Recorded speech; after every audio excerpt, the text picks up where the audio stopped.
Hey, this is Matt once again. Welcome back to another video.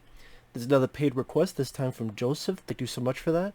And for those interested in requesting pretty much any type of rankings, lists, reactions, commentaries, re-reviews, pretty much any, out of the blueness, feel free to send it either directly to my PayPal or join my Patreon. Both links are down below in the info box. Now, this is a film called Door to Silence, or some say Door into Silence. I'm going to say Door into Silence, just, I guess either way you could call it. It came out in 1992, and apparently, as I did a drink here, this was Lucio Fulci's last film before he passed away. Lucio Fulci is a director that there's some I have not minded of his. Zombie, also known as Zombie 2, I would say it's my favorite of his, but I remember not minding The Gates of Hell, and The Beyond, I didn't love as much as other people did, to be honest. Just, I'm not really a big fan of The Beyond. I prefer The Gates of Hell, Zombie. Cat in the Brain, I remember not hating. I know he did some TV movies, at least over there, that I was surprised that they were as violent as they were for TV movies. For me, he's a hit and miss director. At least for me. I didn't hate him, I didn't like him. Some films of his I didn't mind, some I didn't. This one, for his last film, I thought it was really lame. Really lame. If I say this, it's going to spoil it. Okay, before I do that, why did I find it lame? For Luci... Why can't I never say his name right? Fulci. I'll just say Fulci. For a Fulci film, because for some reason I can't say Lucio, you think of gore. There's no gore in this. There's no gore in this at all. So if you're looking for the Fulci gore, it doesn't have that. There's not a whole lot of characters. The lead is played by John Savage, who... his performance was fine. I remember him from this film called Connoisseur 2, which I had fun with as a direct-to-video sequel. I actually liked it more than the first Connoisseur, although Connoisseur 3 is my favorite of that little franchise. But he was in that. He was one of the leads in that movie. He's the lead in this. He's in his car after checking on his dad, who's in the cemetery. Says some words to him in his gravesite, leaves. He keeps seeing this woman in white. Pops up. His car breaks down. And throughout it, he's pretty much just chasing this hearse. With a lot of stops along the way. And it seems like something that should have been like a 45-minute episode or 30-minute episode of a Twilight Zone or Outer Limits. But when it's pulled to 90 minutes or so, it just gets rather boring. And spoilers, super spoilers, this is a crappy version of Jacob's Ladder or Angel Heart. That's really what it is. You've seen Angel Heart, you've seen Jacob's Ladder, the original, the good one. Both came out before this, because Jacob's Ladder was 1990, Angel Heart was the late 80s, this came out in 1992. And that same type of reveal. Only those were done much better than this. This was just very boring, tedious, and monotonous. It was redundancy. Because, like I said, he drives around, he sees the woman in white, his car breaks down. Even though he says he's in a hurry, he says, I'm in a hurry, I'm in a hurry. The mechanic tells him that's literally only a 15-minute wait. That's all it's going to be, a 15-minute wait. So for some reason, John Savage gets a motel room. Why would you buy a motel room when you're only waiting for 15 minutes? If people go, well, because this woman in white wants to fuck him. No. Because he gets there, he signs in, and then the woman arrives. And then John Savage goes, wait a minute, how did you know I was here? And she goes, oh, the mechanic and his family owns this. It's a small town. So he didn't get a motel because he thinks he's going to get some squirt from the girl. It was because he bought a motel room to wait 15 minutes for his fucking car to be fixed, even though he's in a hurry. By the time you get to the fucking motel and you fill the shit out, the 15 minutes, and then you walk back, the 15 minutes are already gone. You wait 15 minutes at McDonald's. On a bad day. Fuck's sake.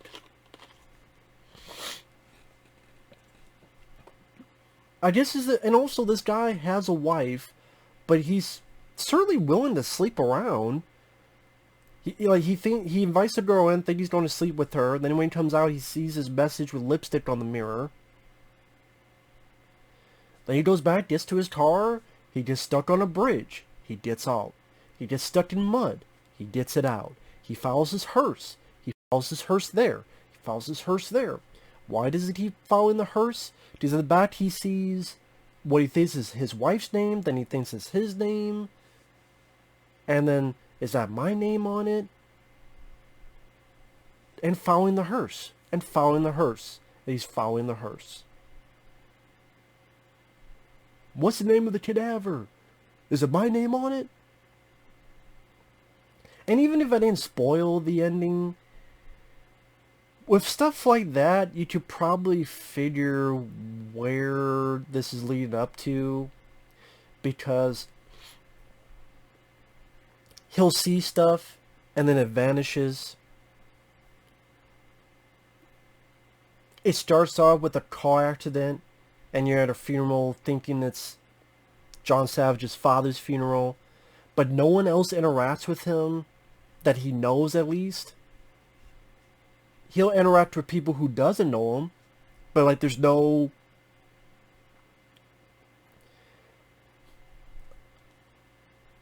If he's so goddamn worried, why doesn't he just go home to his wife? It seems like it would take more time to chase his hearse than just go home and talk to your fucking wife. But, no, there's a reason for that, of course. He goes to a bar. He calls on the biggest fucking phone I've ever seen. Like, this phone has a fat ass. Like, the phone, those old, rotary phones. But it has, like, a fattest ass I've seen on a phone. I'm like, Jesus Christ. It's like Steve Seagal of phones. Fucking big, gargantuan, fat-ass bottom of a phone. He's chasing the hearse, waiting for a drawbridge to go down. Waiting for the hearse, going for the hearse. Finally gets in the hearse, his name's on the casket. What's going on here? He finds the mortuary, goes in, there's a bunch of caskets, different bodies, but all say his name, which is Melvin. And he sees his body in it. He tries to touch it, the body disappears. Then he's driving around, then there's a hitchhiker. She's like, I'm gonna go to this country music festival in Memphis. And it's going to have Randy Travis. I'm thinking, forgive me if I'm wrong. Isn't the country music festival, is there one in Memphis? I thought it was in Nashville. Not Memphis. Maybe I'm wrong. I thought it was Nashville. Like, if you don't have a country musical festival with Randy Travis, I mean, wouldn't it be Nashville, not Memphis? But maybe there is. Mea culpa if I'm wrong. And the hitchhiker scene goes nowhere. Because he pays her $50. She tries to ride him. Then he doesn't want anymore. Get out. Then her shirt, you barely see her titties. Oh, fuck you, man. So that went nowhere. At all. Like, this entire fucking movie goes nowhere. It's a premise that you've seen done before if you've seen Angel Heart and Jacob's Ladder, among other movies.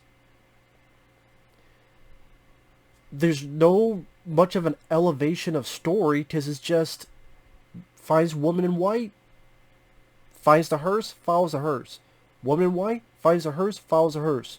Car broken down, car stuck on a bridge, car stuck in mud. Again, the hitchhiker scene goes nowhere. He follows the hearse to one of those boats you put your cars in and stuff to go from one place to another along the water. He gets into it, he finds a burnt body. He goes to court, and in court he's literally saying, I thought that was me in there, but I'm not crazy. You just said you thought it was you in a casket. The fact the judge lets him go kind of shows you that this isn't real. And they steal a scene from Jacob's Ladder. Literally, they stole a fucking scene. They may deny it, but it's fucking stolen. There's a psychic. And according to this, you're already dead. Only she says, according to this, you've been dead for hours.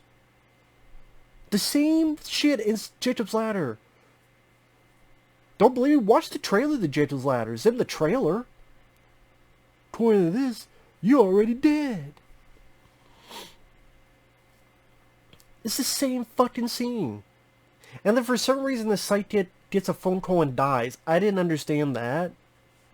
I don't understand what killed her or who killed her.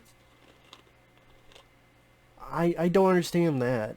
I didn't get that part. So he's chasing the hearse again. There's a crash. And you realize the crash at the beginning is the same crash. And at the beginning, the guy who died was John Savage. And the last scene is cleanup crew with the car crash. There's the woman in white getting into a car, and her license plate is literally D-E-A-T-H, death, on the fucking license plate. So in case you don't know who the girl is, they literally spell it out for you. Death. So if you go into this for Fulci, there's no gore of Fulci. Production value, there's some alright outside shots of New Orleans, because I think it was shot around New Orleans. So the swamp area, like some background, there's some nice scenery. The music, very Italian, but not like a good Goblin, Dario Argento type of Italian music. Sometimes it seems like a lame 70s TV show with some of the music. And just a plot that goes nowhere, that more than likely you don't figure out what's going on. And so it's predictable. I'm like, yeah, I've seen Jacob's Ladder. I know where this is going. And there's nothing scary about it. Like, I don't even know what type of fear you're supposed to get out of a guy trying to chase a hearse and his car gets stuck like 5 times. And there's a pretty woman in white, wearing white clothes. What are you supposed to get out of this? There's no suspense. There's no creepy moments. There's not even moments I could think of like camera work. Like even though the film he did, The Psychic. At least there's some interesting directorial touches. Just that's not a gory film, but that story was still a little bit more interesting than this. And they had better music than this. So at least there's positive notes I could give to The Psychic, which is one of his less bloody movies. This, I think The Psychic still has more blood because you have the one scene, I think, where her mom jumps off a cliff and fucks up her face. This has none of that. This has no blood, no gore.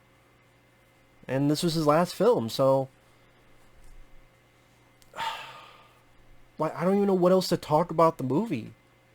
Like I said, it seems like an episode of an Outer Limits type of show, Twilight Zone episode, that is way too long.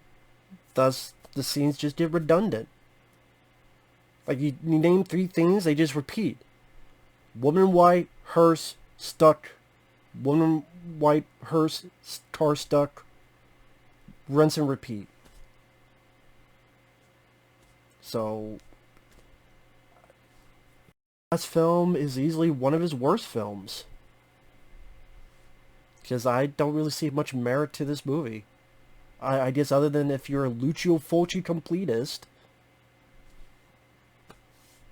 And that's kind of sad that the last film he did was such a forgettable, lame, rather boring movie. I mean, positives, John Savage wasn't bad for what little he was given to do, but he wasn't bad in it. Like, John Savage, I don't know, a less predictable script and more stuff going on, more stuff to sink your acting teeth into. John Savage, I think, would have worked fine. And like I said, some of the New Orleans scenery. Other than that, I got nothing. So with that said, thanks for watching. We'll see you guys later. Bye-bye.